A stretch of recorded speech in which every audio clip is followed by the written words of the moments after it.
one. Welcome to the Project 2049 Institute and the second in our series of virtual roundtable events on important topics and issues in the Indo-Pacific. For this event, our focus is the People's Liberation Army.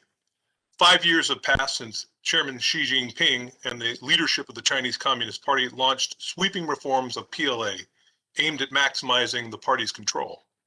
This evening will serve as a platform to discuss and assess PLA reforms and modernization during the last 5 years. We have an outstanding turnout for this edition, including the Blue Mountain Army ROTC Battalion up in Pennsylvania. So we're excited to have all of you. Before we move on to our Master of Ceremonies and Project 2049's chairman, the Honorable Randy Schriver, for introductions, I'd like to turn to Colby Ferlin, who among other things is our event coordinator this evening, and he's going to walk you through how to maximize your viewing experience for this evening. So Colby, with that, over to you. Thanks, John. So to all of our friends and guests out there, if you are viewing this and you are RSVP'd sometime in the last month, up to about 20 minutes ago, you probably got an email from us giving some last minute, hey, join now instructions. If you receive that email to participate in Q&A, you can just reply to that email. So that's an easy way to do it for the many of you that just got that. On that note, we will be accepting questions for Q&A throughout the event. So as a special event tonight, we're going to do have a keynote speaker and then a keynote Q&A followed by a panelist and then panelist Q&A. So while the keynote speaker is talking, you can submit questions during that time, and also while the panelists are talking, we'll collect them and feed them back out. So you don't have to wait until the end to submit questions. As far as submitting questions, if you didn't get that email or RSVP, no problem. You can submit questions to ask@project2049.net. So you can just email your question to ask@project2049.net, and we'll pick them up. And additionally, if you have a YouTube account and you're watching directly on our YouTube channel, there's a chat box on the right side. You can type your questions in there. So 2 opportunities to get them in. Other than that, I think we're good to go. When you submit questions, we kindly ask that you please provide your name and affiliation when you do so. We'll prioritize questions by those who do that. So, and that's it. We look forward to a great event. I'll turn it to you now, Chairman Schriver. Well, thanks, Colby, and thank you to our keynote speaker and panelists for joining us tonight. We're really excited about this. This is an all-star lineup. I often say it's the most fun thing to do when you start a think tank is you get to handpick the people that you want to do events with and hear from. And if I wasn't involved in this organization, you can bet I'd be tuning in as a just interested party, because this really is a great lineup. When we started Project 2049 in 2008, PLA studies was always one of our core lines of effort, remains so to this day, but of course it's a very different PLA than when we started this organization in 2008.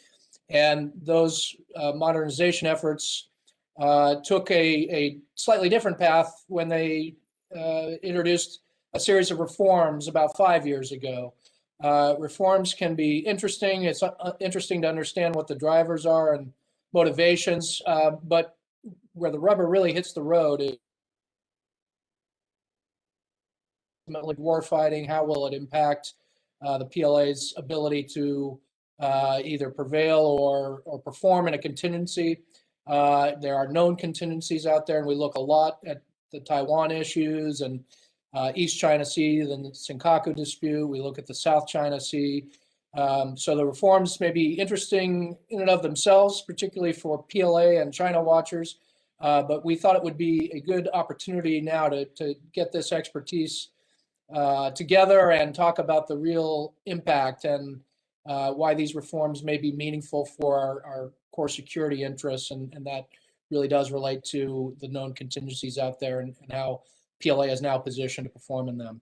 As I said, we have an all-star lineup. We've got an excellent panel that will follow our keynote speaker. I will hold off in introducing the panel individually until we get to that portion of the program.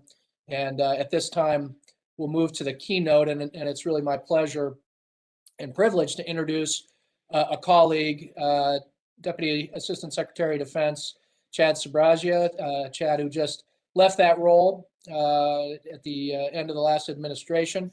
But I don't know if I did much good as ASD, but the thing that I think I was most proud of was bringing Chad on board to spearhead the effort to create this new office, the Deputy Assistant Secretary of Defense for China Competition.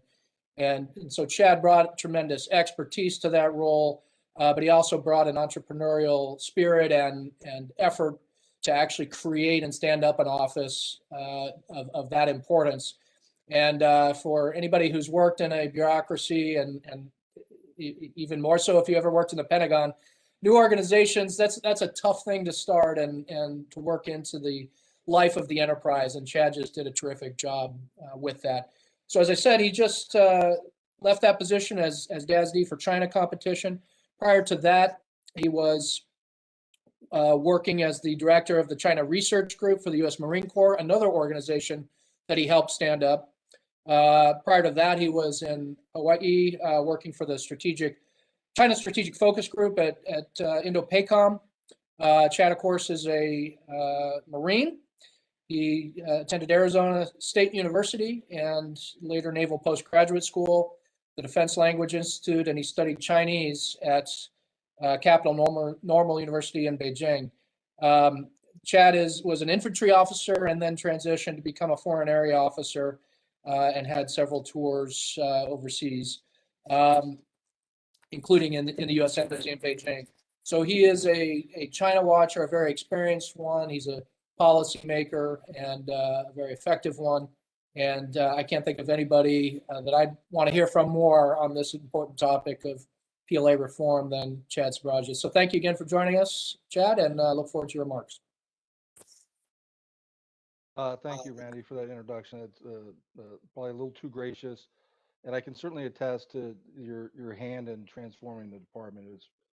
It was magnificent, and it's going to have lasting effects, and it certainly affected us and the folks that work there still today. And certainly thank you to Project 2049 Institute for arranging the event today.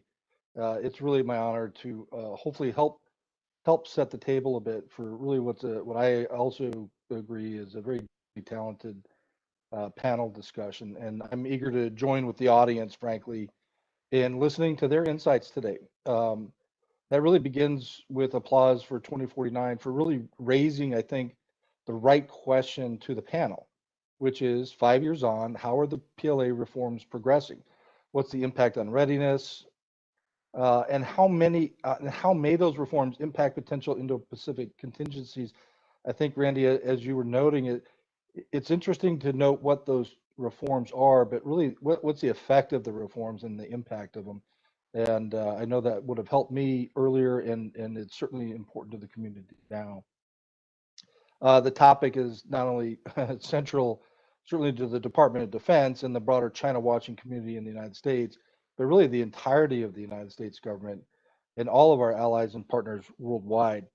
One reason that I can attest to, as Randy noted, is from the perch that I had as the inaugural DASD for China policy, was that the team was uniquely kind of focused on the People's Republic of China's role in great power competition. It should be go without saying.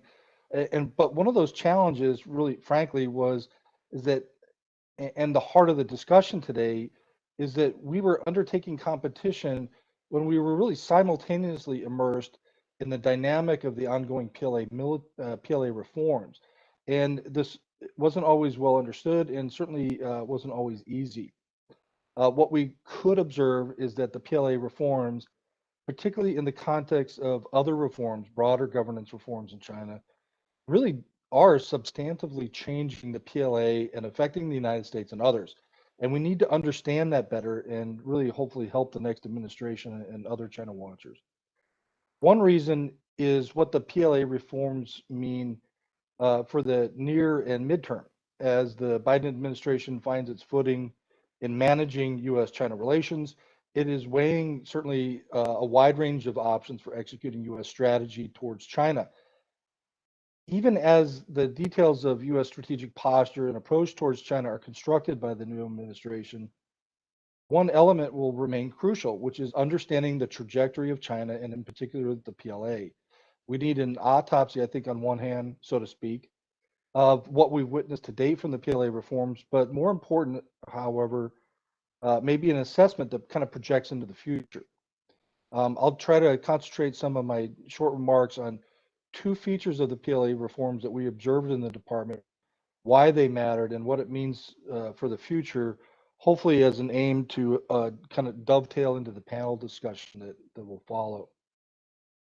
Having said that, I'll begin with one feature of the PLA reforms that really directly impacted the U.S. Department of Defense, and in this case, the bilateral relations with the United States, in particular the DoD.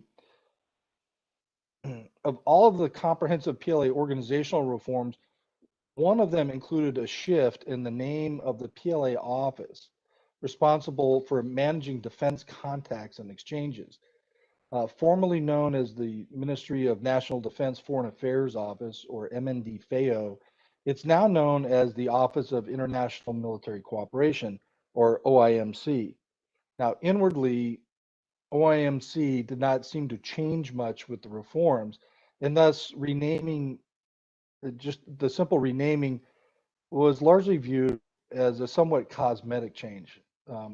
And in practice, it really was hard to notice much of a difference in how OIMC operated from its predecessors. A lot of the personalities remained the same, and frankly, it seemed like a lot of the processes for defense contacts and exchanges remained the same. And that was really until mid last year.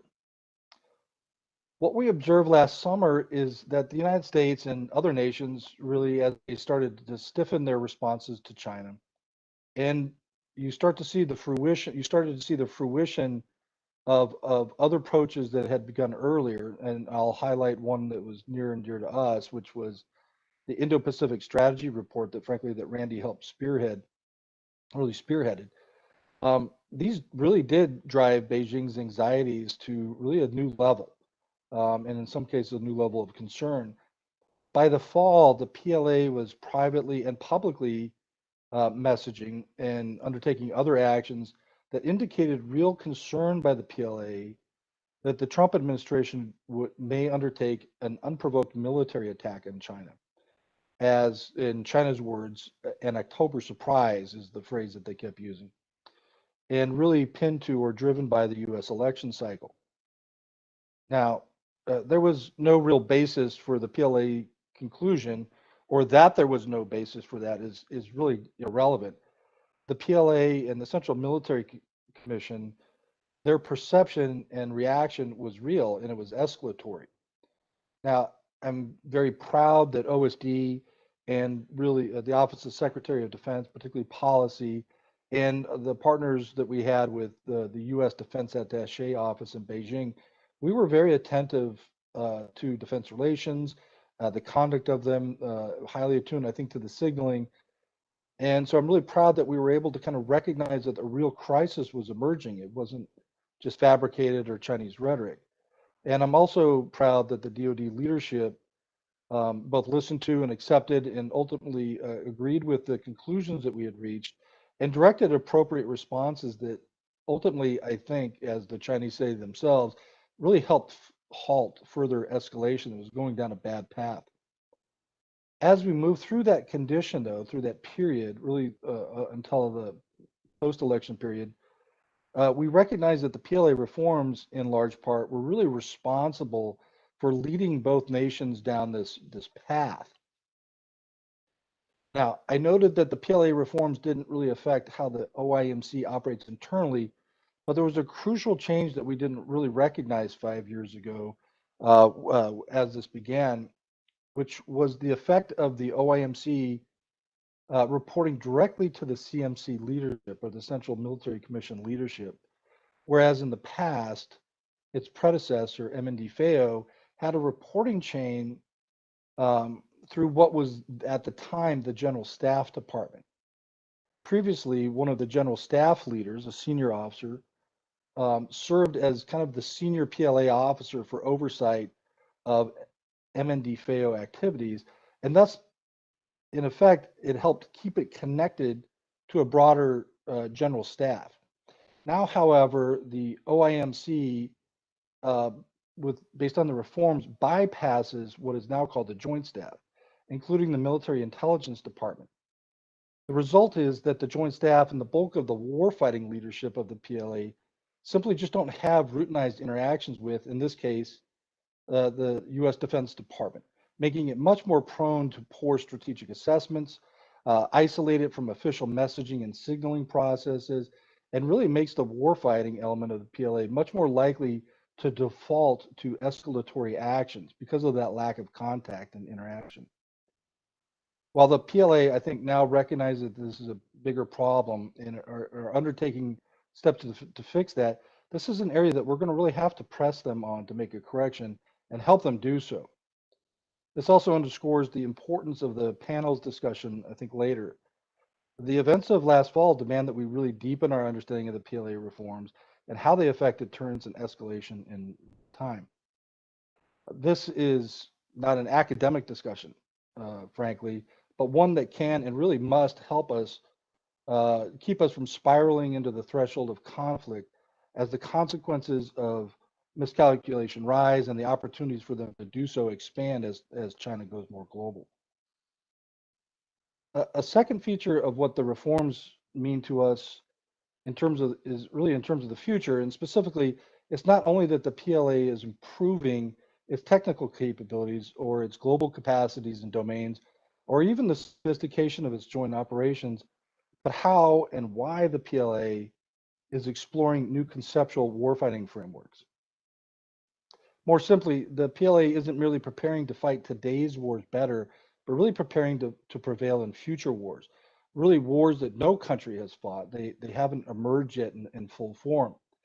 The heart of the PLA's view of future warfighting is summed up nicely, as I noticed this week in yet another PLA article on future war design. To paraphrase the author, future war design is a pre-military or pre-war practice that combines military science and what they refer to as futurology, in what the author refers to as the grand chess game of world military competition. In order to seek the initiative in future wars, it is necessary to foresee and scientifically design wars as soon as possible, strive to become an insight for future wars, and so as to firmly grasp the initiative if military struggle unfolds. Now, consistent with most PLA writings, the author contends that the form of war has changed, the characteristics of war have changed, and that the winning mechanism of war, as they call it, the mechanism, Jiger, is constantly changing. Now, any scholar who studies the PLA recognizes that both in what would be the equivalent PLA equivalent of doctrine and a large volume of PLA writings, the PLA holds that there's three contemporary mechanisms for warfare. They refer to them as mechanized warfare, informationized warfare, and intelligentized warfare. Now, after a long PLA debate on which warfare to pursue and the maturation of them, the PLA seemed to have settled that really it's all three, recognizing that PLA reform and transformation is best defined as a juncture of the integration of mechanization, informationization, and intelligentization, which is now commonly referred to or recently referred to as the three modernizations. All of this as a step to achieve national level objectives for the PLA. Now, the PLA will retain elements of mechanized warfare, what we perhaps call attrition or kinetic space warfare, but the PLA largely concludes that the era of, as they've written, steel hitting steel has passed. Modern warfare will be a contest between systems and characterized by systems confrontation. PLA reforms in this light are best assessed not merely by material changes, therefore, but really what of interest to me is the conceptual modernity of the reforms and what's driving them, the strategy changes. I have real concern that we're not keeping pace with that, and underscore again why the panelists today are really so valuable for us all. The lens by which we assess the PLA reforms cannot only be the degree to which the PLA has made progress on its current goals, therefore, but instead hopefully serve as a yardstick to measure how well the PLA are progressing towards their end state in this context, which is its service in modernization, and then the modernization and how that serves the larger national objective sets. As an example of how the PLA measure themselves, during an exchange I had in summer of 2019, based on the latest Chinese defense white paper, I asked one of my PLA counterparts and some PLA warfighting experts what they meant by informationization and intelligentization. And his response, I think, was pretty illuminating. He basically coyly responded that the United States, you know more about informationization and intelligentization than they did. You invented it. Now, we may have, but I certainly see that the PLA seems to be perfecting it faster than us right now. Now, we're quick learners, and learning starts with understanding. And I know that that's something that the distinguished panel will help us walk through and guide us through today. But it merits attention. Ultimately, we grasp the imperative of maintaining our longstanding overmatch and the necessity of remaining unified with our allies and partners in defense of peace and security, but we will need to deepen our understanding of the PLA to ensure a free and open order remains, and it really starts with panel discussions like this. I'll pause here for questions and hopefully and gladly springboard onto the expert comments that will help us do so. Chad, excellent opening remarks, really important observations, and very much appreciated. Colby, I think you're going to help us field the questions that have been pouring in. So, what do you? Absolutely. Okay, Secretary Sbragia, we had a member of the audience cue in on your talk about mechanization. They said, the Chinese claim that they have completed mechanization of their military by the required deadline of 2020. One of their key benchmarks en route to establishing a world-class military by 2049. What does mechanization actually mean practically? Do we think they have actually hit the benchmark, and what would be the implications of that? And that question comes from Jason Joe at the Institute for the Study of War.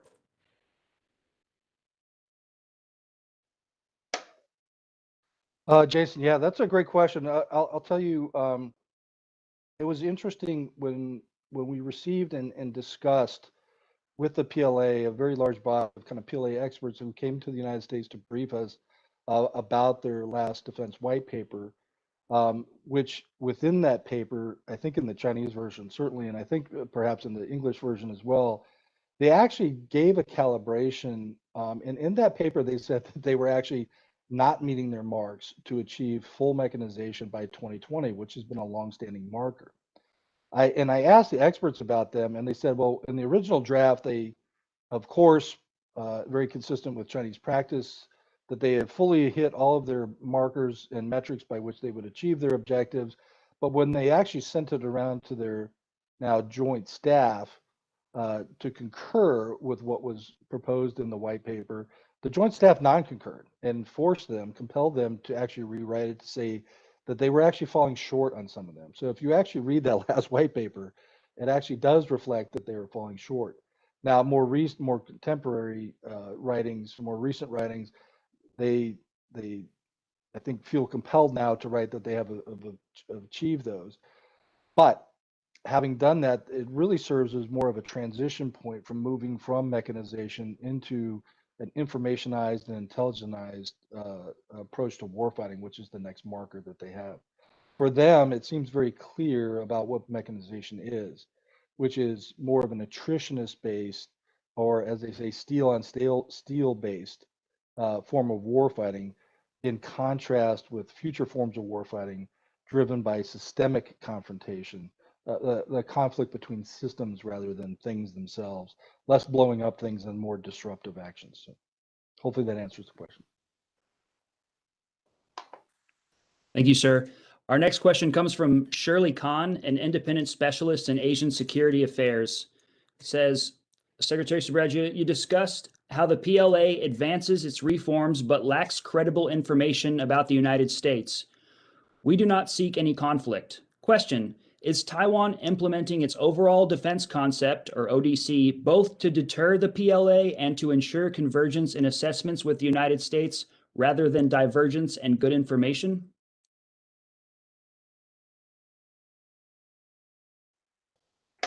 Oh, surely. Yeah, great question. Really from one of the best watchers around.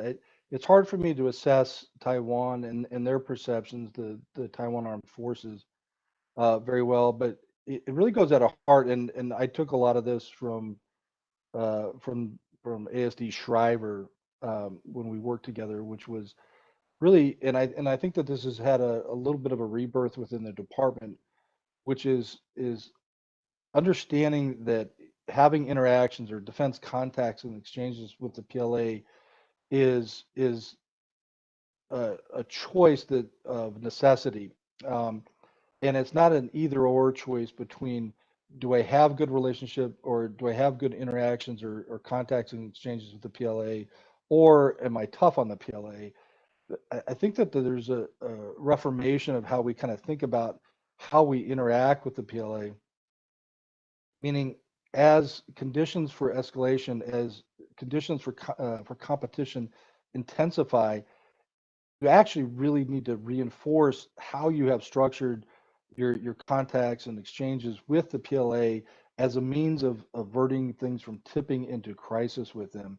In fact, the argument I think is that the the better off that you are in having, as we say now, uh, a defense relationship which provides for a routinized a set of interactions, actually facilitates better uh, strategic competition because it helps provide limits on it. Right. Now, how that plays to Taiwan is that's really kind of the problem. There's no real significant contact between the two armed forces of China and Taiwan. And so there's a risk of escalation there. So I think that's, if I could call one thing out, is the role of the U.S. relationship, the DoD relationship, the armed forces on Taiwan really becomes then central to ensuring that there's a good and deep understanding within that relationship to help avert crisis across straits. Great, thank you. I think I see an opportunity to tie a couple questions together here. So one coming in from Ben Lewis at George Washington University, and another Brian Hart at CSIS. I think the broader question maybe would be from Brian Hart. Says, how confident is the PRC in the PLA's capabilities to successfully execute wartime operations, and does this lead to miscalculation or overcalculation? And then Ben Lewis's question is kind of taking a step down lower from that. How effective have PLA reforms been in increasing interoperability of the forces? So maybe if we're looking at, overall capabilities and then interoperability as a subset within, or answer them separately, but I got those two for you. Yeah, great question. One that merits a lot of study and scrutiny. At the risk of generalizing, obviously China's a big place. It's not monolithic. It's got a lot of different voices, and it, as the Chinese themselves conclude, is the United States is dominant with pockets of weakness, and the Chinese are weak with pockets of dominance. So, in that context, um, in general, I think it's very easy to conclude that the Chinese do not feel very confident of their military capabilities in contrast to the United States capabilities. For others, it's certainly growing closer and better. But in terms of great power competition or perhaps military conflict with the United States, I think the Chinese pretty clearly recognize that they're still long ways, pretty far behind and have a long way to go. But they also recognize is that they're changing that condition.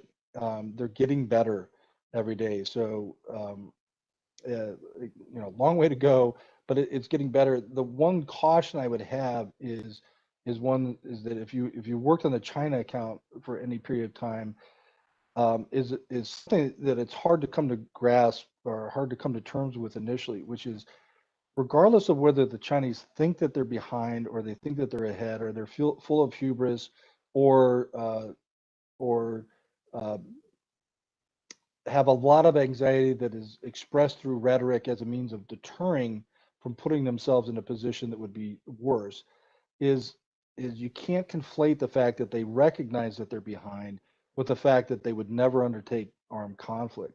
There's been many cases, 2008 and even last year, were good examples of where the Chinese really kind of plead with the United States.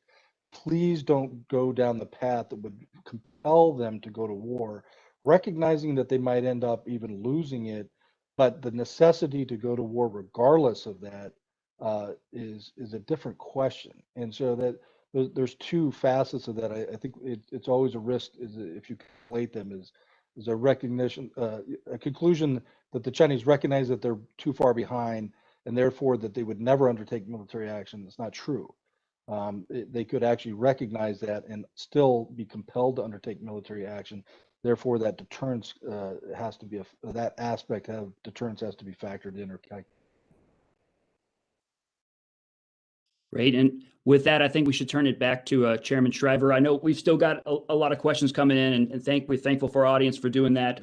Just to keep everything orderly today, we'll try and address some of the questions that have come in for Secretary Sbragia during the panel. So please stay on, and we'll try and get those answered. But Randy, over to you. Great, and thanks, Chad. Just really important comments. Your responses to the question, incredibly important observations. It reminded me of serving together. You always had this way of giving very alarming news, but in a calm, sober, reassuring voice. But I think those points about escalation control and really understanding PLA decision-making, PRC decision-making, crucially important. So we will move to the panel, and all four of these panelists are incredibly impressive. I could give lengthy introductions for each, and certainly each merits it given their strong records and backgrounds, but I will be brief so that we can spend more time hearing from them and getting into the Q&A. So the order will be as follows. First, we'll hear from Ms. Kim Fassler. She's a senior analyst at the China Strategic Focus Group at U.S. Indo-Pacom. Prior to that, she served in U.S. Embassy Beijing and the Defense Attaché Office, and she's worked in the Defense Intelligence Agency. She has a graduate degree from Johns Hopkins SAIS, and she did work in Mandarin at the Hopkins Nanjing Center on a Bourne Fellowship, and she went to a pretty good undergraduate institution, Williams College. Then we'll hear from Professor Taniguchi. He's a professor at Keio University. Prior to that, he served for a long time as a senior advisor, special advisor to Prime Minister Abe, including with responsibilities for being his primary speechwriter for foreign policy. He also served in press relations under both Prime Minister Abe and then Foreign Minister Aso.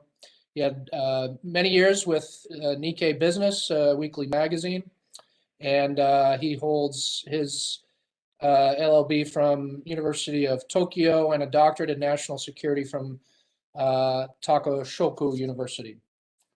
Then we'll hear from Ms. Catherine Koleski.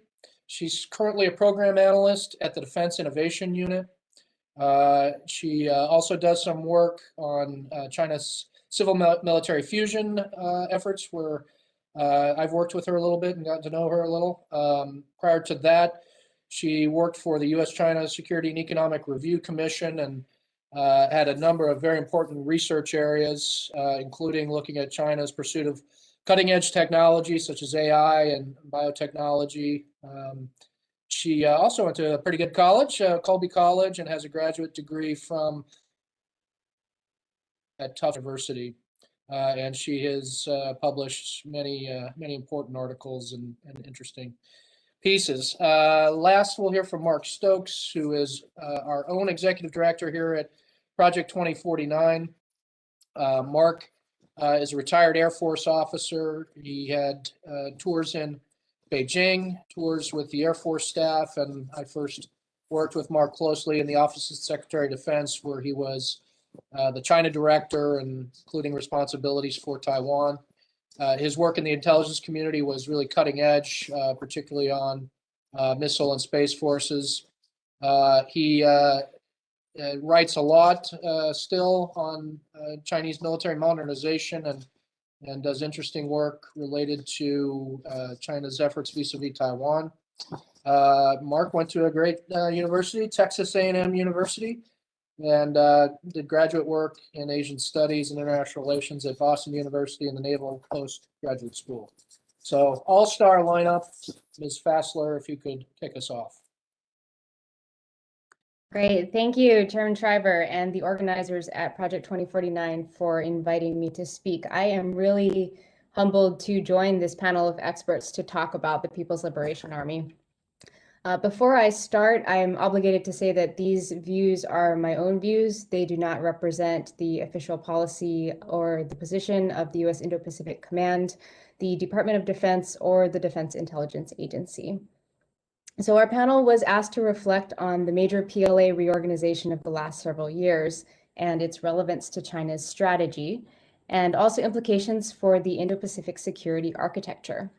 My comments will also address how the reforms support the party's larger military priorities and how the PLA will support the party's strategy as China progresses towards a mid-century goal of building a world-class military.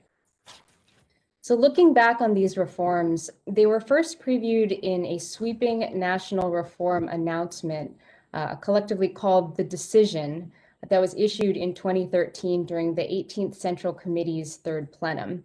And this was widely regarded by Western analysts as one of the most comprehensive blueprints for national and party reforms in decades.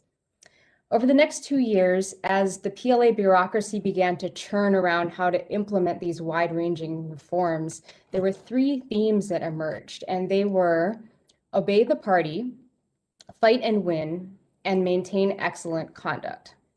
And 4 years later, at the Watershed 19th Party Congress, the party laid out a vision for the next 3 decades whose primary goals included building a world-class military that obeys the party's command, can fight and win, and maintains excellent conduct. So these were the same themes that were most prominent in the reforms. Taking a closer look at these 3 themes, on obeying the party, the full reform program, which was announced in an official circular on January 1st, 2016, began with a full overhaul of the PLA's leadership structure and the military regions. And this was likely in part to root out entrenched interests that threatened to undermine party priorities. It also codified the chairman responsibility system, which formalized military decision-making authority in the hands of Xi Jinping, who was the only civilian on the Central Military Commission. At the same time, the party also made clear that the PLA's identity as a party army was a source of strength to be cultivated and reinforced, not a problem to be addressed or even really debated.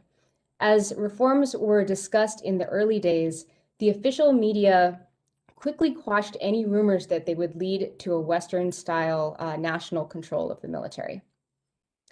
Second, the PLA took steps to be able to fight and win. It redrew the boundaries of its outdated, inwardly focused military regions into theater commands that could transfer seamlessly from peacetime to war. It also added strategic enablers, like a new strategic support force and joint logistics support force. It also cultivated joint experience in career progression, and it revamped training with a new guideline issued just this week.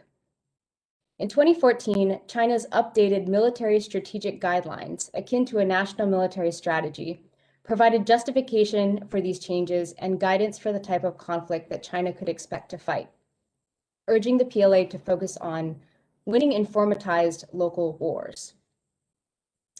So the third theme, maintaining excellent conduct, was most visible in a sweeping anti-corruption campaign that netted more than 100 military officers, including 2 former Central Military Commission vice chairmen and a chief of the Joint Staff.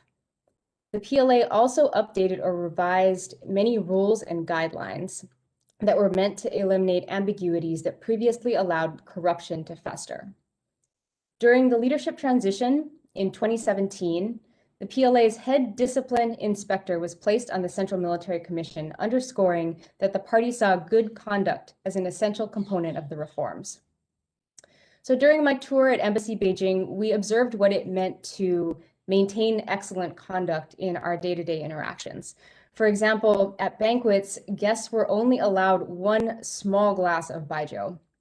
And around this time of the year, when everyone wishes each other Happy New Year, some of our contacts even hesitated to use the phrase 恭喜发财, or wishing you wealth, since no one wanted to 发财 or to get rich, lest they come under unnecessary scrutiny. So while these are anecdotes, I mention them because they suggest that the anti-corruption campaign and this focus on control and discipline was really pervasive within even the rank and file, and that people throughout the force regarded that the leadership was serious about these aspects of the reforms. So transitioning from that, how will the PLA support the party's strategy? So at the 19th Party Congress in 2017, the party announced a new principal contradiction, which is a guiding principle that has only changed twice since the country's founding in 1949, and a new development paradigm that will guide its agenda until mid-century.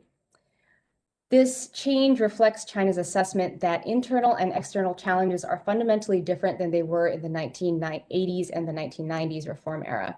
China must address these imbalances and move beyond simply becoming rich to becoming strong. Externally, China sees the international system as dynamic, complex, and shifting. Chinese scholars refer to this as that the international system is experiencing great changes unseen in a century. As the party's Chilshire magazine put it, a country always faces the greatest external pressure in two periods, one when it is poor and weak, and the other when it is developing and rejuvenating. Therefore, China will increasingly call on the military to ensure that nothing detracts from its progress towards these mid-century goals. And we will see this play out in several ways. First, the PLA is an increasingly important part of Xi's signature foreign policy initiative, the Community of Shared Future. Chinese authors see more robust military diplomacy and participation in areas like UN peacekeeping as useful for many things, including dispelling concerns about China's rise, allowing the PLA to learn technology, training, and new military theory, and favorably shaping relations with major countries, including the United States. And what's important to recognize here is that the Chinese military will no longer be just a participant, but it will be increasingly a proactive shaper of international fora to build consensus around China's foreign policy vision. In 2019, for example, China hosted an international fleet review where Xi called on an audience of more than a dozen foreign Navy leaders to support the maritime component of the Community of Shared Future. So for the United States, we can leverage China's growing desire to be seen as a constructive global actor.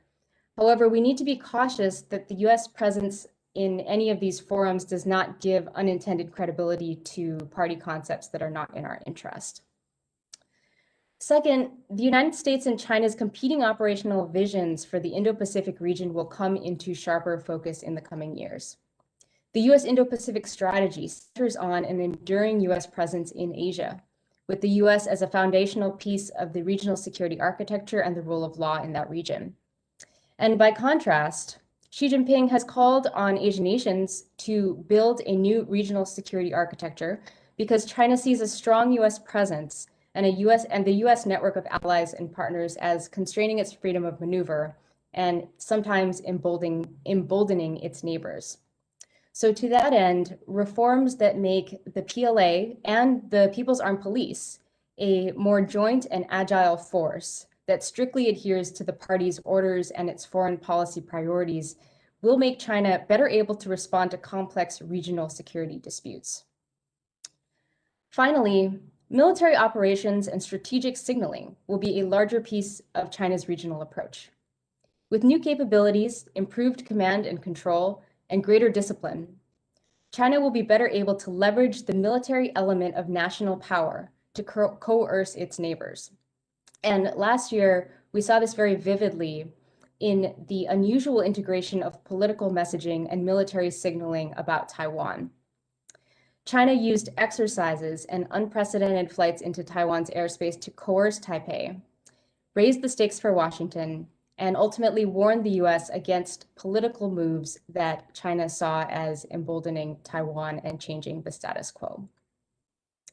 Looking ahead, we can look to two events this year, more details on the 14th five-year plan, where there is some language about how military-civilian integration will enable the PLA, and also to the CCP anniversary, which we can expect China to celebrate around July.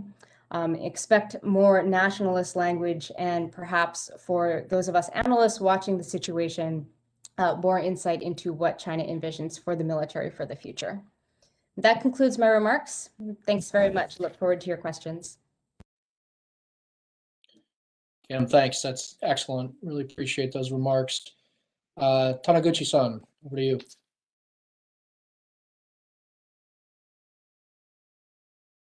Well, thank you very much. Ms. Fassler's remarks were really fascinating. To follow on what she said in the end about the party's centenary, it just so happens that by Tokyo Olympic Games having been postponed by a year, the fourth Friday of July, that was scheduled to be the opening ceremony day for the Olympiad, is going to be on the 23rd of July this year, which is actually the centenary day in which the Chinese Communist Party has to celebrate the path that it has taken. Now, we shouldn't forget that we're not using a 5-year scale in judging the future trajectory of the PLA and indeed the Chinese Communist Party. Theirs is a much longer game. It is indeed a very long game. We are fighting with the Chinese Communist Party and the country it leads. In 8 years, for instance, Joe Biden will have left the office. Xi Jinping will likely not, unless and until a bloody palace coup occurs, which is a recurrent pattern in Chinese history, yet less likely now than before. He will amass further power. Under his party's command, one is witnessing an emergence of the kind of military never seen before. Firstly, its growth rate is unrivaled. With an annual growth rate of, say, 5%, their military budget grows in 5 years by nearly 30%. Whereas if you grow by a mere 2%, a case for most democratic countries, including my own, 5 years from now, you will be bigger only by 10%. In 5 years, CCP China will have outcompeted a combined sum of the armed forces of Japan, Australia, and perhaps the Indo-Pacific branch of the US military. The size matters, the pace and tempo matter. Secondly, its technological savvy will gain further advancement.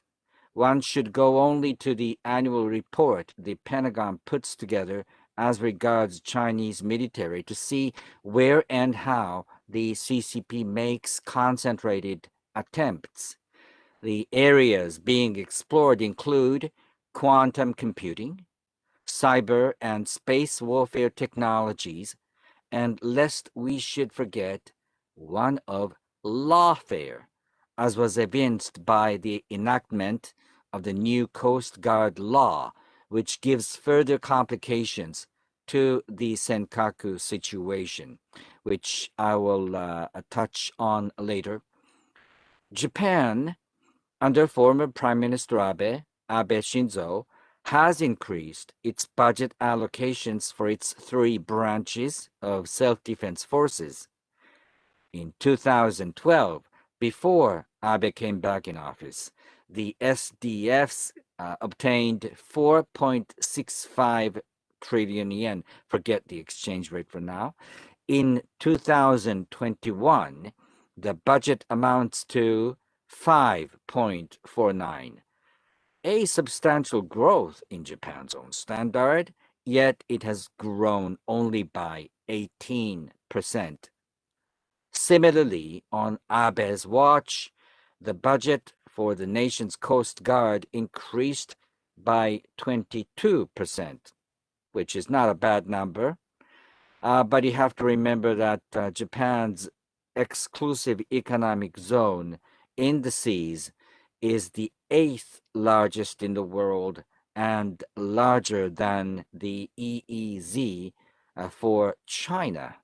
And yet, one must get astonished to see the Coast Guard budget still being smaller in amount than the money spent by Tokyo Metropolitan Fire Department. Whereas the Japanese are spending a total of 123 trillion yen for welfare provision, both privately and publicly. The amount is as big as the defense expenditures of the United States, China, India, Russia, and Saudi Arabia all put together.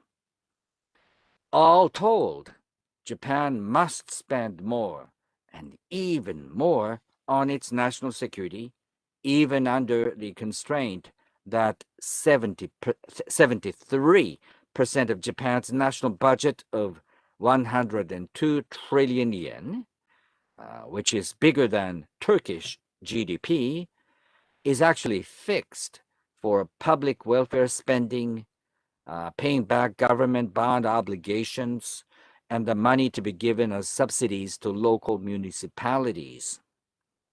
To fight a long game with the CCP and its military, 3 C's count: commitment, consistency, and continuity, a rare combination of political assets, even less achievable under our increasingly populist regimes.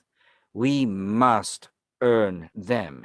We must do so in a collective way among our alliance partners, first among Quad capitals, the importance of which should go without saying now that countries such as Japan remain under such budgetary constraints as I have just depicted. Turning to the so-called small unmanned islets of the Senkakus, some say that there's a paradox because the Senkakus are very much a tiny pieces of land under Japanese territory, and its economic assets not so great, and yet it is being covered by the security treaty between the United States and Japan. What if the Senkakus have seen some members of the Chinese Coast Guard, then the United States and Japan will be in the war against China. The small stakes, so small as Senkakus, could invite the Third World War. You know, that's the paradox, some say. My argument, in contrast, would be the Senkakus are actually a piece of gold. Because if you lose the Senkakus, you will lose a lot of other things. Taiwan is going to be surrounded even more by the extending shadow of Chinese military and Coast Guard, and Taiwan is going to be bullied even further by the Chinese to the extent that Taiwanese might start arguing that so be it, or it cannot be helped, and so on. I hope it'll not materialize. And the longest goal for China might be to overtake the Okinawa archipelago, even if the Okinawa archipelago is beyond the Chinese ambition. The next thing we must get concerned about is the exposition the U.S. militaries, especially the Marine Corps based in Okinawa, is going to be in the case that the Senkakus have fallen under the possession of China and the Chinese Communist Party. Now, a few words about Quad, because I have to say repeatedly that it will need a joint buildup of arsenal among 4 like-minded maritime democracies of the United States, Australia, India, and Japan. Militarily speaking, it's not so much advanced compared to the bilateral relationship between Japan and the United States and between Australia and the United States. But I must say, idea gradually creates reality. We must stick to this idea of Quad. And the name also creates reality, which is why the Chinese have been very much anxious about the development of the Quad ties. How can we do that? I know what must not be done for now. It's too early for us to speak about enlargement of Quad. After all, Quad remains a concept, an idea, and before it becomes a real reality, we shouldn't be speaking so easily about inviting other nations. However, the United Kingdom, France, and to a lesser degree, Germany, have all voiced their interests in getting engaged in the evolution of the Quad process, which, of course, is a welcome development. This year, we'll see the dispatch of the Queen Elizabeth, her HMS Queen Elizabeth aircraft carrier battle group to Singapore, Australia, and Japan. The UK HMS Queen Elizabeth Battle Force Group will use its long dormant status as a member of the UN force and visit perhaps Sasebo and Yokosuka and so forth. It's all about signaling towards China by sticking together among Quad nations and among nations, including the UK, France, and so on. You could continue to send a consistent signal to the Chinese. Once again, the commitment, consistency, and continuity being some of the most important assets that we should jointly seek. Well, I'll stop here, and I'll be looking forward to Q&A session. Thank you. Great. Thank you, Professor Taniguchi. Very important remarks, and appreciate you bringing in the Quad and the importance of the Senkaku is very helpful for our discussion. Ms. Koleski. Great. Well, thank you to Randy Schriver and the Project 2049 team for inviting me to speak to all of you tonight. My opinions are my own and do not reflect the views of the Department of Defense or the Defense Innovation Unit. Today, I'm going to focus my comments on China's military-civil fusion strategy, MCF, its implementation, and implications for the United States and its allies going forward. Big weapons systems, a cornerstone of military procurement over the last 50 years, are not keeping pace with commercial innovation. Whereas the government led the space race in the 1960s, now private firms such as SpaceX are leading, most notably with the launch of NASA astronauts to the International Space Station in May 2020. Countries such as Israel, Estonia, India, and Singapore are also driving technological innovation, further distributing access to cutting-edge technology across the globe. The military that can best integrate this faster-paced innovation cycle into their operations will maintain the technological edge. China has recognized this overall shift and has prioritized military-civil fusion to to address this. While we've seen military-civil fusion pursued in various forms since Mao Zedong, it has really gained momentum after being elevated as a national strategy in 2014 by Xi Jinping. MCF seeks to advance both China's defense modernization and economic growth via coordinating and combining China's commercial and military industrial bases. MCF also utilizes foreign investment, talent exchanges, and research to gain access to cutting-edge technologies and know-how. MCF also needs to be understood as a part of a whole of government and whole of society approach to national development and military modernization. As Sbragia noted, it's one system of a system of systems. This blurring of industrial and defense supply chains allows China to capitalize on its strong and larger commercial economy and workforce. China is the world's largest manufacturer, world's second largest economy. It has the largest pipeline of STEM talent, 3 times more STEM graduates than the United States.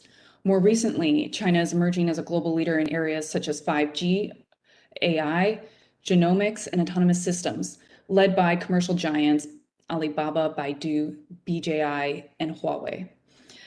MCF has demonstrated initial successes in the last 6 years, and I would highlight commercial space and quantum technologies as 2 areas.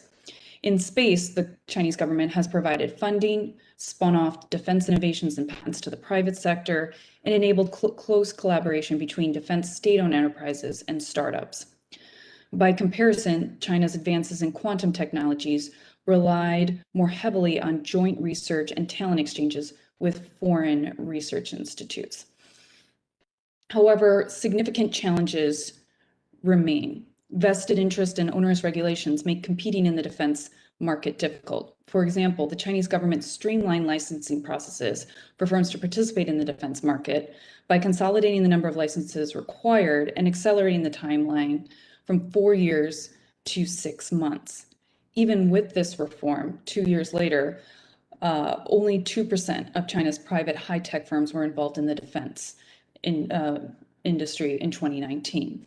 Secondly, while China was the only major economy to report economic growth in 2020, China remains unable to transition away from fixed asset investments, real estate, and manufacturing towards consumption-led growth. Finally, China remains dependent on its access to the world as a market for its exports, a source of core critical technologies, and high-tech talent development. For example, China's global market share in semiconductors remained virtually unchanged in 2020 compared to 2014, despite national prioritization, billions in funding, more than 30 foreign acquisitions, and robust talent recruitment. Small drones exemplify the importance of dual-use technology and the challenges the United States and China have adapting to this changing context. Drones are essential to national defense and commercial industries, providing on-demand intelligence and surveillance, studying agricultural yields, infrastructure, and capturing extreme sport videography. Commercial and consumer markets have overtaken the defense sector in driving small drone demand, technology development, and supply chains. The commercial drone ecosystem drives down costs and accelerates innovation by leveraging technological innovations and economies of scale within the larger IoT and ICT sectors. These drones are readily available and low cost, allowing, for example, ISIS access to the same or better small drone capability as the US military. DJI, a Chinese firm, dominates the commercial SUAS market with an estimated 77% of the US drone market in 2019. DJI's market dominance and China's central role in global manufacturing enabled DJI to access a large manufacturing and engineering workforce, lower costs of development and production, and allowed it to quickly iterate and test prototypes at a fraction of the time and cost of its competitors. However, both the PLA and US military have had difficulty integrating this technology into their operations at the speed of relevance. While DJI has worked with various Chinese ministries, particularly agriculture, it has not had a close public relationship with the PLA. Similarly, the US military is only just starting to incorporate commercial drones into their procurement process. The degree to which innovative companies like DJI work with the PLA and the Defense Industrial Base will be a bellwether of MCF's success over the next 5 years. The PLA and CCP have laid out its strategy to take advantages of this dual-use tech developments to ensure China's national rejuvenation and military modernization. The question is how the United States and Indo-Pacific will respond. In my opinion, the U.S. military needs to be fast, global, and joint. Fast. This will require quick iterative prototyping followed by acquisitions that align more with commercial timeframes. Global.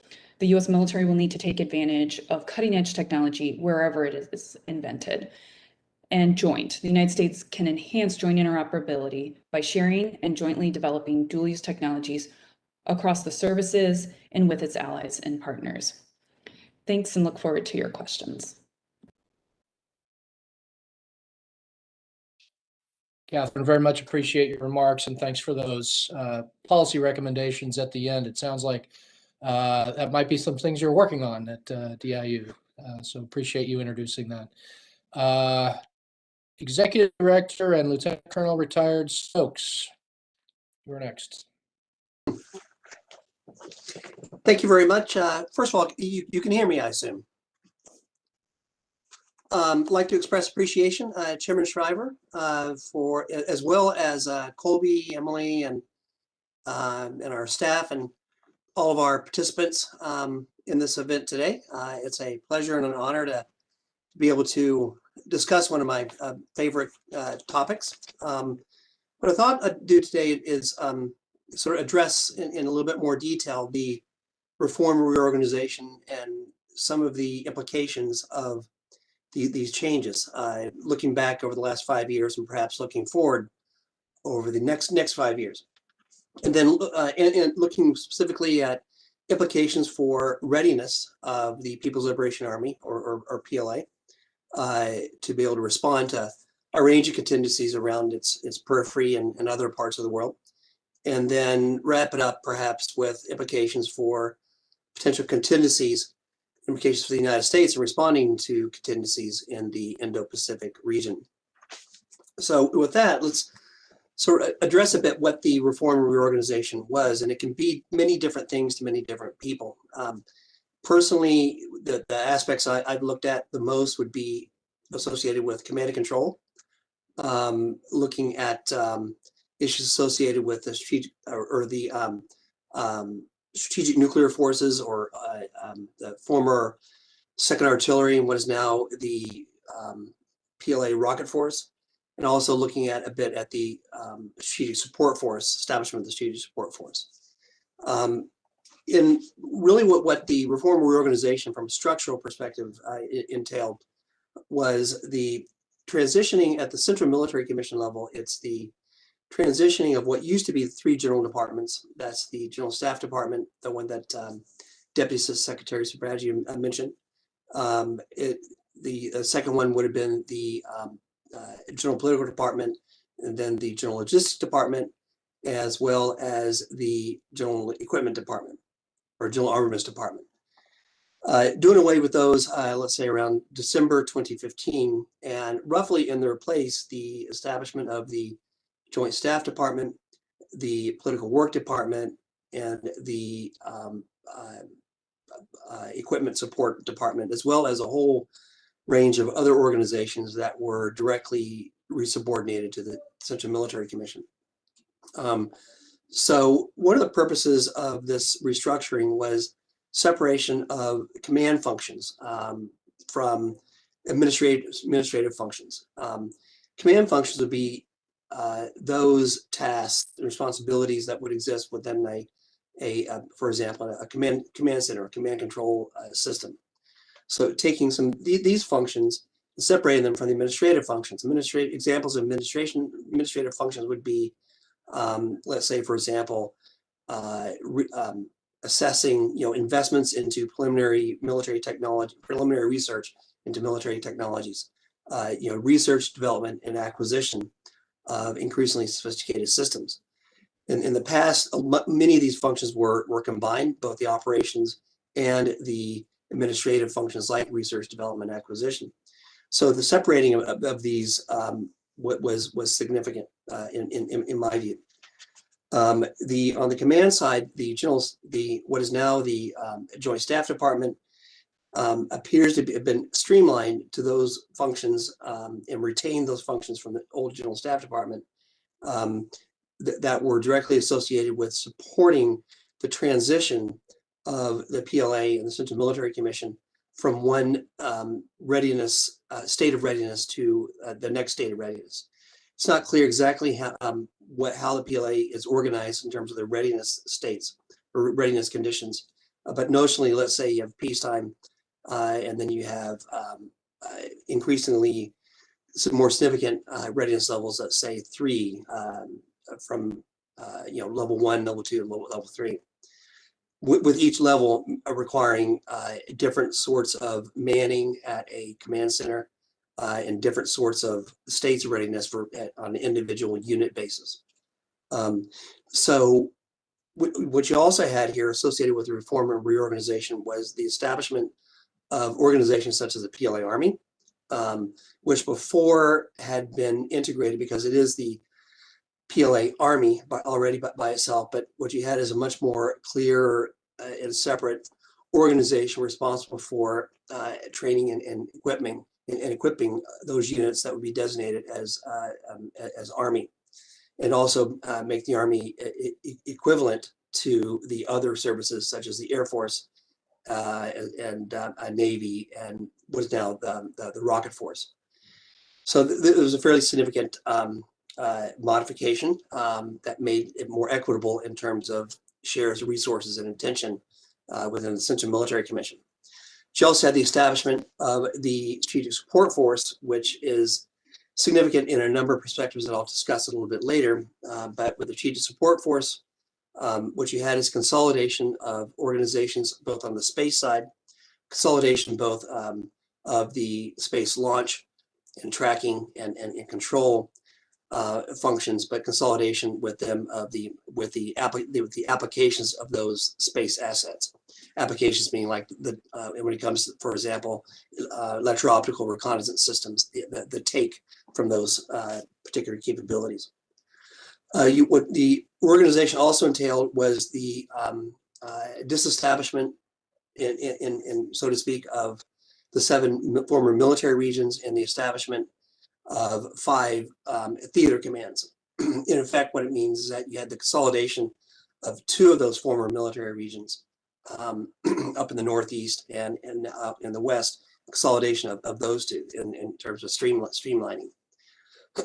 But also looking at the command, going back to the command and control at both at the Central Military Commission level and at the theater command level, joint command and control, a much more capable PLA that is able to transition from these readiness states to higher levels of readiness states from a standing start by again with spinning off those functions that were administrated before and focusing within the Joint Staff Departments, both at the CMC level and at the theater command level, ones that are going to be strictly focused on the management of day-to-day operations and also the transitions.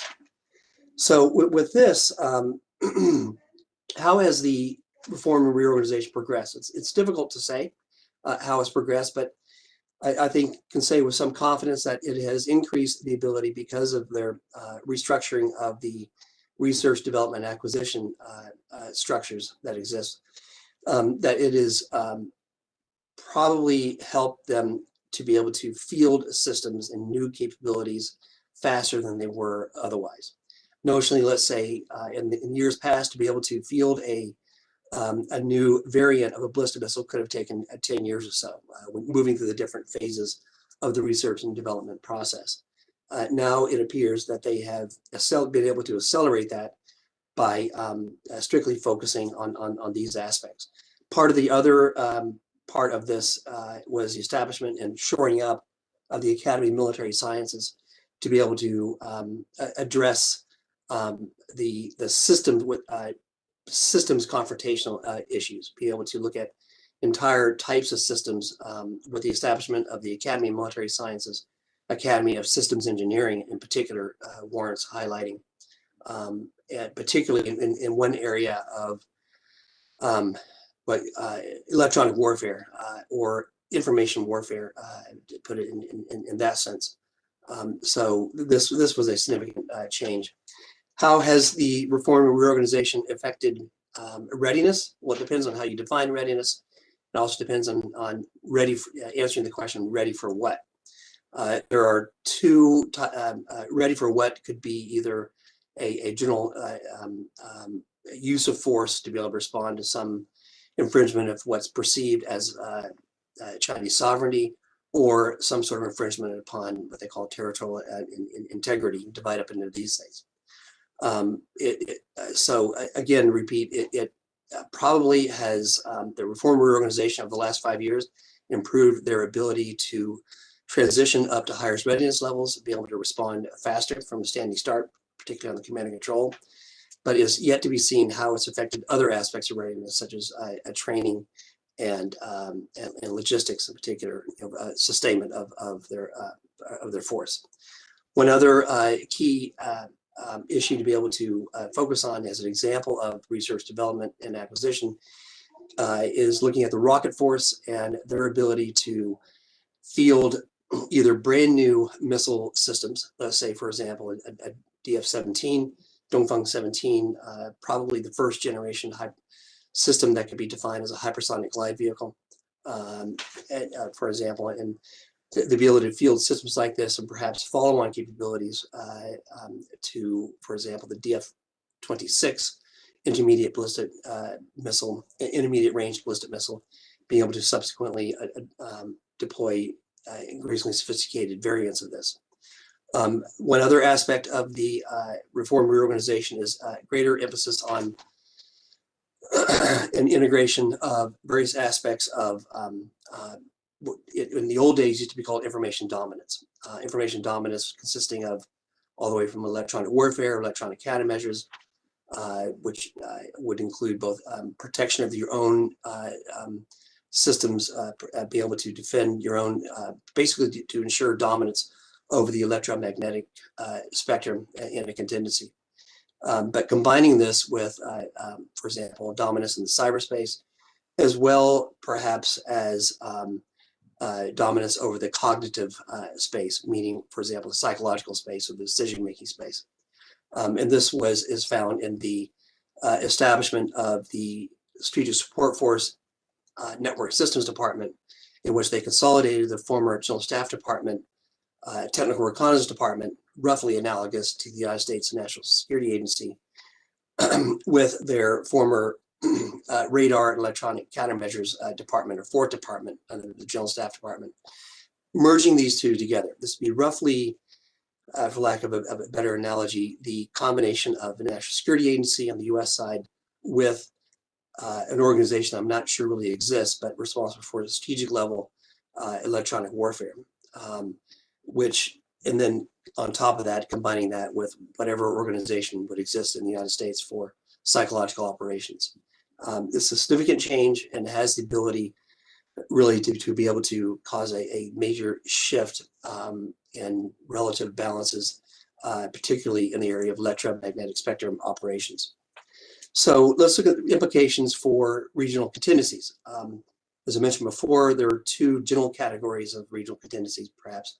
One related to Taiwan and the other related to territorial integrity issues from Beijing's perspective. That would include, for example, border with India, the South China Sea, issues associated with that. With Taiwan, I think the implications are significant in terms of, because if you have a PLA that is increasingly confident in its ability to use force, it likely increases the chances that some form of military force would be used. One could argue that we see military force used on a daily basis, particularly with the flights that are taking place around the periphery of Taiwan, as well as in the Taiwan Strait itself, and entering, for example, just clipping Taiwan's air defense identification zone as well from time to time, sending political messaging. But there's probably something else there, particularly given the number of Y-8, Y-9 flights that are electronic warfare configured. Something just to watch out for. So with that, I will wrap it up and hand it back over to our chairman, and then leave it open to questions. And again, thank you very much. Great, thanks, Mark.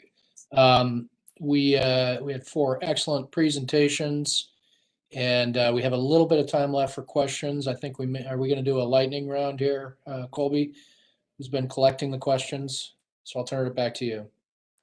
Absolutely. Yeah, we're really grateful for all the questions in the audience out there. So I want to try and acknowledge as many as we can. Right now, I kind of see 3 large categories of questions. And so I'll read off, the people who ask those questions, and then I'll make a comment on kind of how they're grouped together, and then you can speak to them as a panel.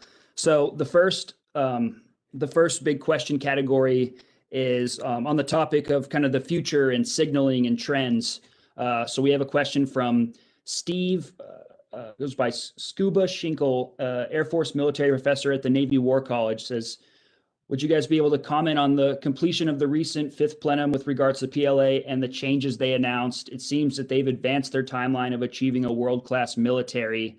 In a similar thread, Catherine Hill, Financial Times, describing in detail the real crisis that was mentioned that China and the U.S. were drifting towards in the fall of last year. I think that one was targeted more to Secretary Sbragia's remarks, but it's related on a topic. And then Gordon Arthur, Shepherd Media, why is China so intensively building up its military if it doesn't plan to use it? Or is it inevitable that China is going to instigate a conflict somewhere like Taiwan or the South China Sea? So amongst those 3 things, what I'm getting from the audience is there is a strong interest in the future and the likelihood of conflict. And if our panel could make any comments on that and those trends and how determined they are.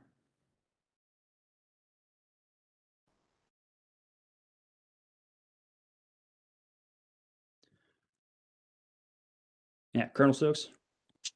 I can take an initial shot at this, focusing mostly on the idea of a possible crisis with the United States, or possibility for use of force.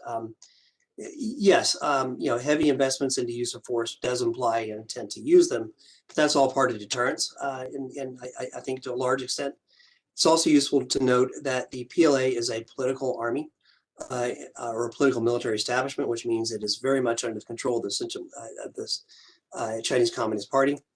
The role and the function of the political work department, and as well as the previous of the former general political department, I think grows grossly underestimated.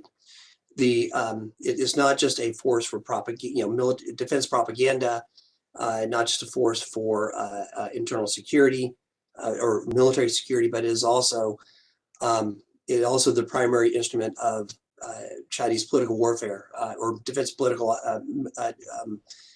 influence operations. And there is, we tend to look at use of force in a binary sense. You're either in a state of peace or you're at war. I think historically, from the PLA perspective, war is there is no black and white, that it's a continuum of operations, and it's a constant state of war. Awesome. Thank you, Mark.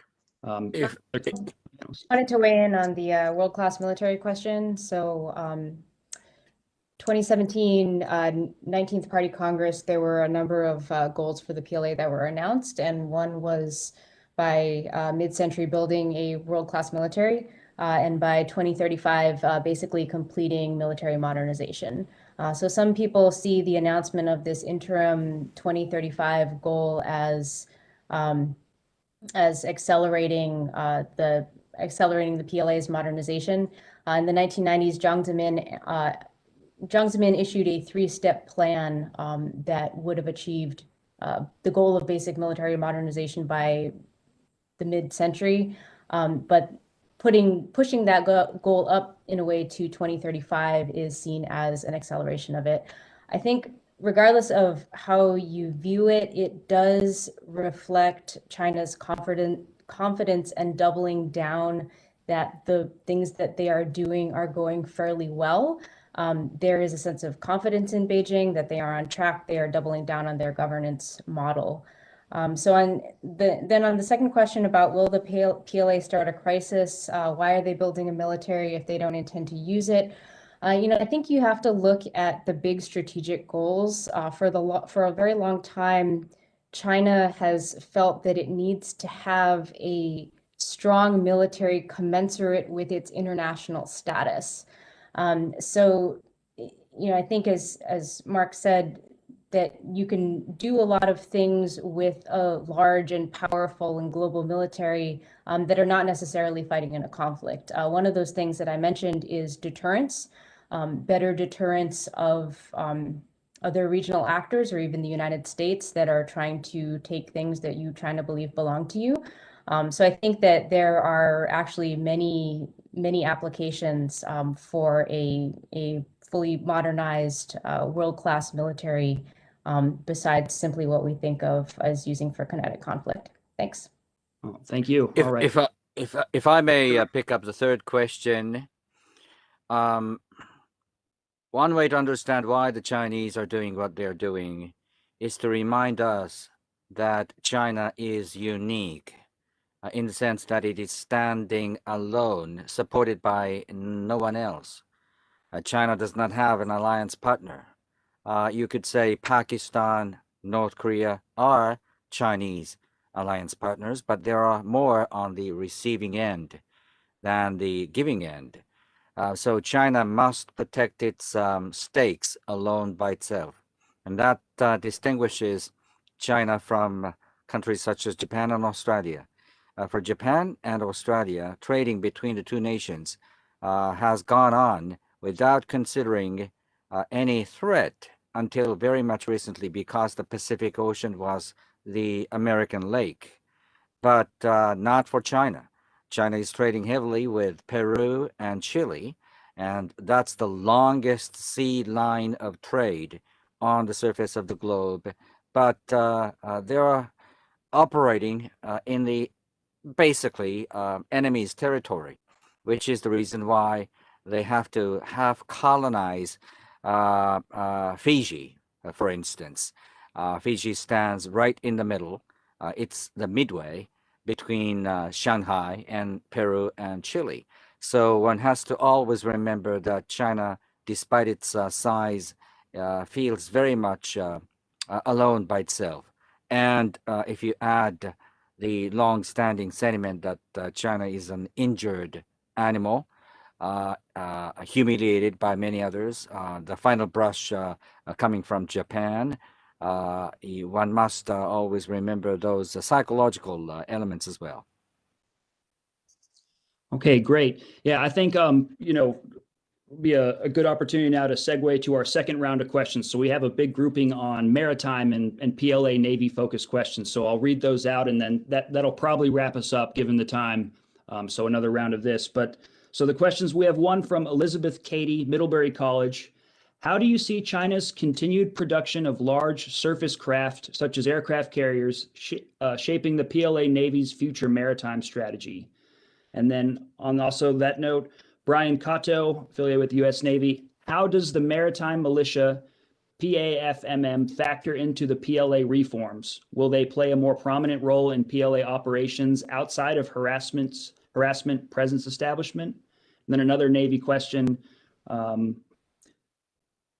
from Jack Valen, Oxford University. How would you assess the PLA Navy's current capability to project maritime power outside the first island chain? So kind of group those together and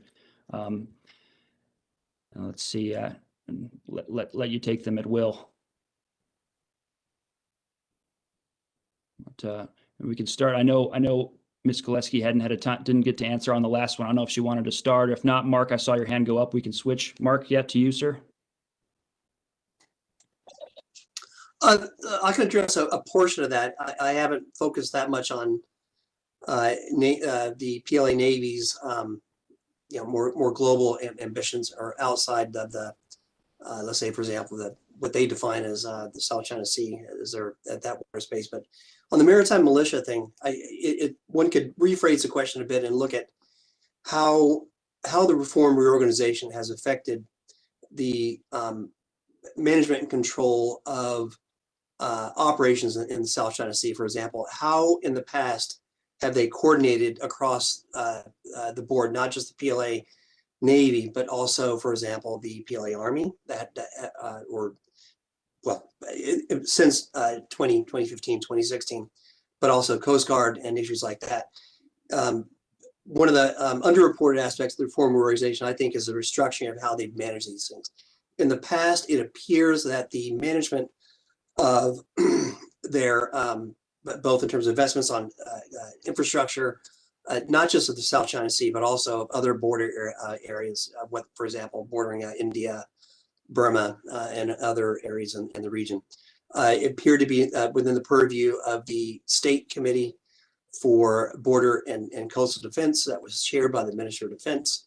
Bear in mind, the Minister of Defense is the ultimate bridge across from the PLA and the ultimate bridge with the party and the state apparatus.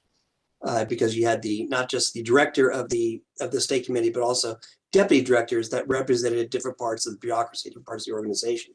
Deputy Chief of Staff, Deputy Chief of Staff of the General Staff Department was a key player as well, all the way down to one of the Vice Ministers of Foreign Affairs, as well as the number 2 in the public security apparatus. The core of this, the standing office for this function, resided within the General Staff Department, Operations Department. Since reorganization, this function within the Joint General Staff Department, basically we used to be the Border and Coastal Defense Bureau, division leader grade organization that functions as the office, transition, or at least part of it transitioned over to the newly established Central Military Commission National Defense Mobilization Department. It's not clear because this is not necessarily an operational function, but it is where the different parts of their enforcement apparatus came together to include maritime militia that actually was under the military districts.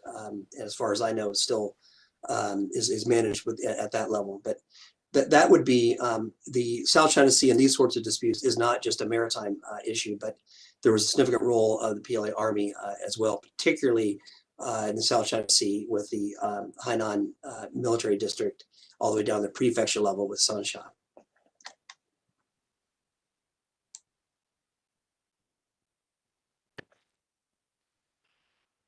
Okay, I know we're 2 minutes over. If anyone else had any comments on that, if not, I'll turn it to our chairman to wrap it up, but we can probably stretch another minute or 2 for comments.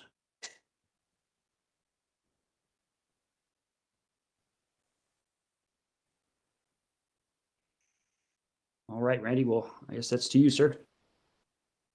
Great. It's a good sign. If an event runs over, it means we could probably have gone even longer and had more than enough to fill the time allotted. So thanks again to Chad for the outstanding keynote, and for our panelists, and for everybody who's tuned in, wherever you are. Good night, good morning, good day, and thanks again. We'll see you soon at our next event. Thank you very much for having me.